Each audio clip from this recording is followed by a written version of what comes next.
Bonjour à tous, on se retrouve ce dimanche avec le Little Ghost Oracle tout brillant, tout mignon pour les énergies de la semaine. C'est parti!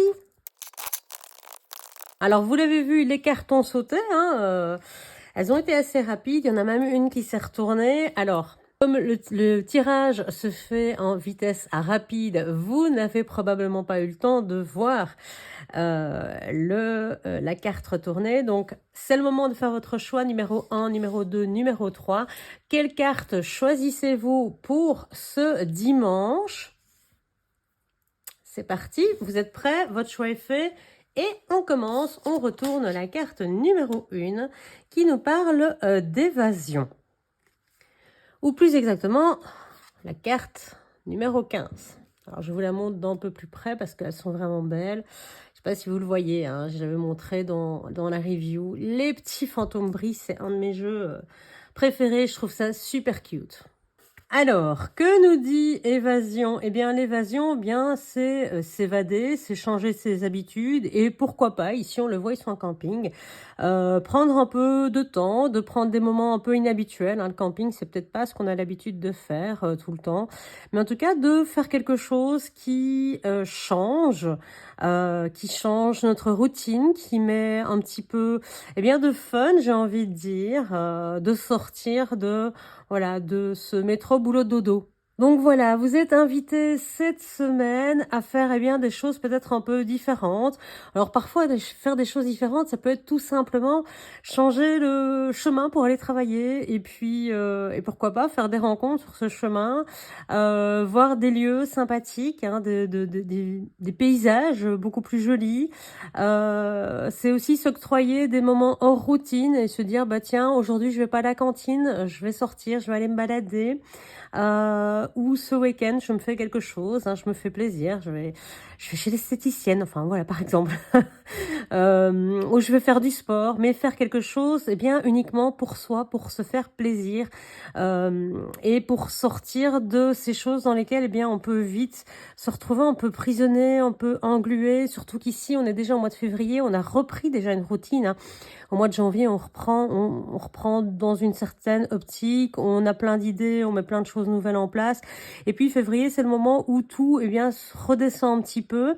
Et finalement, on retourne peut-être parfois même dans ces mauvais positionnements ou dans ces mauvaises habitudes. Donc c'est intéressant de ne pas retourner dans des choses qu'on a voulu abandonner, peut-être dans ces résolutions du nouvel an.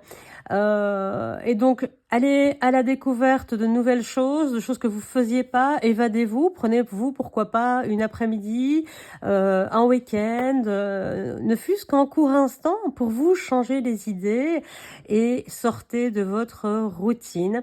Et pourquoi pas, aller en nature, on le voit dans cette forêt, pour redécouvrir votre connexion et votre lien avec elle. Voilà pour la carte numéro 1, on passe à la deuxième, du moins au deuxième choix avec la carte numéro 22.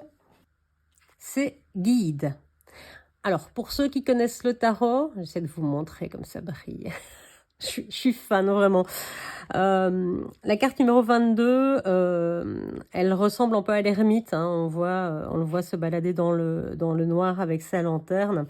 Et donc ici, on nous parle effectivement d'être guidé, de suivre sa lumière, d'éclairer les ténèbres, d'éclairer nos parts d'ombre, et pourquoi pas de se retrouver soi, avec soi-même, d'entamer un chemin, d'entamer une introspection, d'aller chercher de l'aide.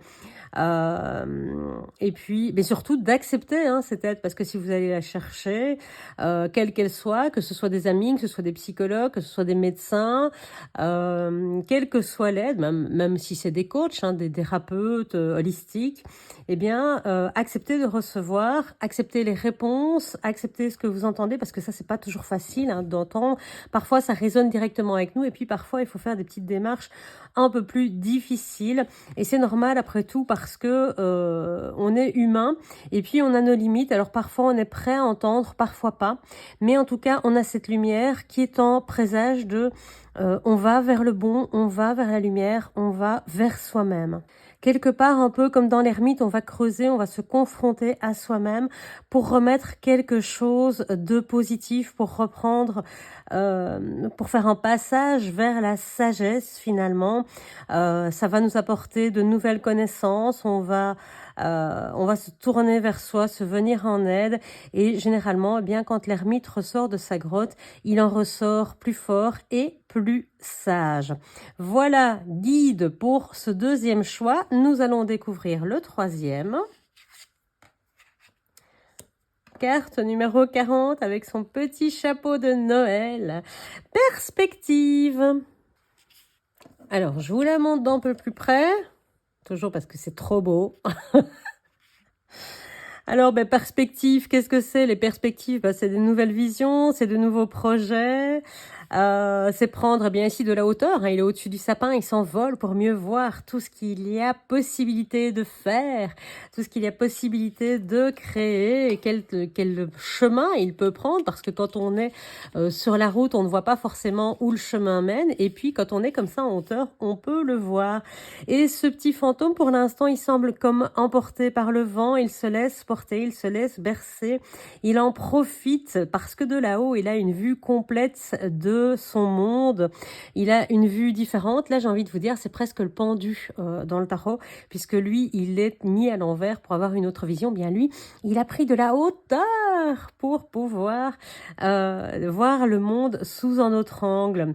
Alors ici, eh bien, cette possibilité lui permet de trouver de nouvelles visions, de nouvelles perspectives, d'appréhender les choses d'une autre manière, de trouver de nouvelles solutions, voire peut-être avec une meilleure vision, une meilleure acuité, ce qui nous entoure, hein, parce que parfois, peut-être qu'on peut se voiler la face, mais parfois, peut-être qu'on ne voit pas les choses telles qu'elles sont parce qu'on ne nous montre pas les choses telles qu'elles sont réellement, on nous cache certaines vérités.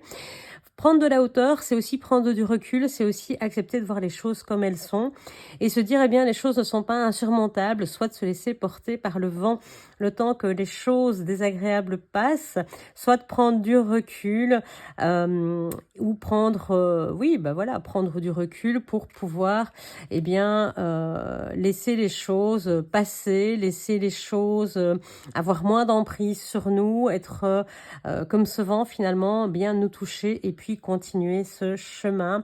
Tout est toujours question de perspective, tout évolue dans la vie, les situations changent, elles évoluent et donc on peut difficilement prévoir ce qui nous arrivera dans l'avenir, mais au moins, eh bien, on aura déjà une meilleure perspective, un meilleur point de vue. Voilà pour ce dimanche. Alors, je remontre l'oracle pour ceux qui ne connaissent pas. C'est le Little Ghost Oracle de Célia Melville. J'adore beaucoup. Alors, c'est une auto-édition. On ne le trouve que sur son site à elle. C'est un petit peu plus cher, mais franchement, le jeu en vaut la chandelle. Il est juste sublimissime. Il existe également en tarot des petits fantômes que j'ai également. Voilà pour ce dimanche. J'espère que vous passerez une excellente semaine et que ce tirage vous aura permis, eh bien, d'illuminer votre semaine et de vous guider. Et on se dit à la semaine prochaine. Ciao!